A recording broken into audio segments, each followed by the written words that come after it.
Hi there, I'm Cora, a student at the Miami Valley School in Dayton, Ohio.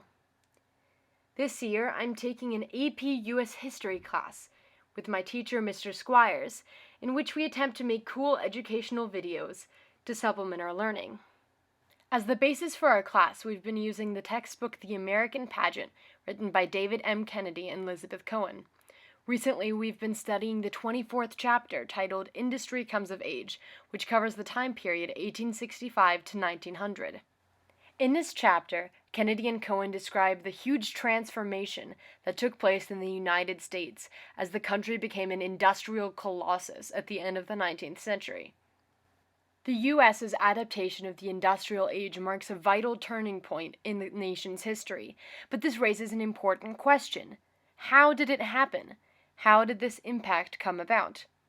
Well, the main mechanism that drove this huge transformation is the railroad.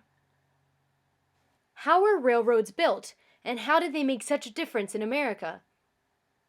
Well, first, the historical circumstances during the Civil War made the time ripe for the building of railroads.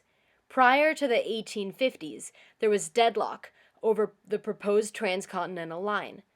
The North and the South wanted the railroad, which ran from east to west, built in their respective regions.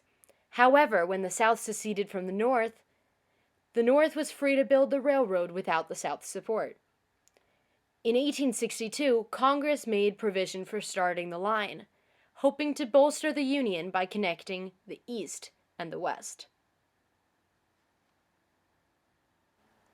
In order to facilitate railroad construction, two major lines were established, known as the Union Pacific Railroad and the Central Pacific Railroad.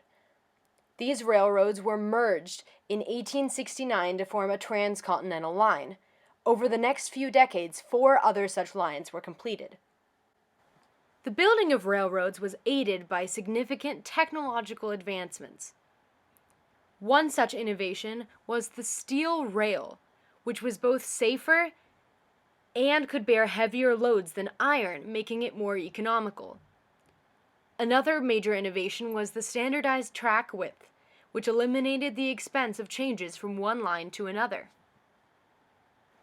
But the railroads didn't build themselves. The rails were laid by toiling laborers. For the Union Pacific Railroad, many laborers were Irish paddies, while Chinese laborers worked mainly for the Central Pacific Railroad. But if railroad building was so much work, why build the railroad in the first place? What were the results of the railroad?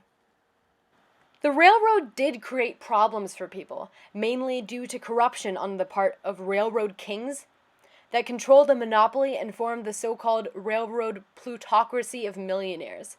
However, the railroad also facilitated myriad successes for the country. The railroad provided employment for the railroad laborers, technological advancement in the new age of industry, and a sense of national unity as the railroads opened up the West while acting as a boon for cities across the nation. More and more people had access to cities, inducing a cityward drift that affected the entire industrializing world. Thanks in large part to the railroad, between 1860 and 1900, in only 40 years, the percent of Americans living in the city doubled, soaring from 20% to 40%. The railroad also spurred such significant economic growth for the nation that it boosted international appeal, notable in the influx of immigrants into the country, and transformed the United States into the largest integrated national market in the world. But although there were so many apparent successes for the nation forged by the railroad, views of industrialization varied. As Kennedy and Cohen explain in their Varying Viewpoints section, the capitalists at the forefront of creating an industrial America used to be seen as captains of industry. This demonstrates the sense of awe and respect people used to attribute to them.